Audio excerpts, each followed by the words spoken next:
To create a purchase receipt in Sigzen ERP, navigate to Purchase Receipt List using the awesome bar. Here, you can view previous purchase receipts and create a new one. When you open a new purchase receipt, you can either import the list of items from various sources such as purchase order, purchase invoice, or add them manually.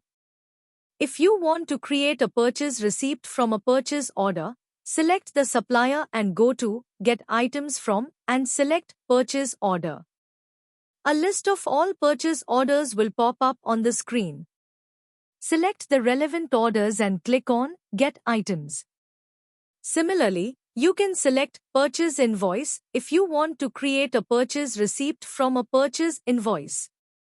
You can also add items manually in the Items section.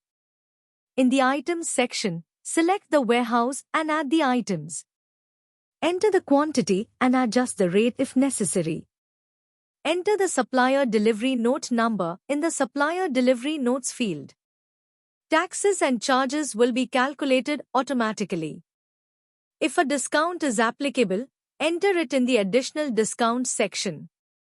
Select the relevant terms in the Terms section. Save and submit to create the purchase receipt successfully.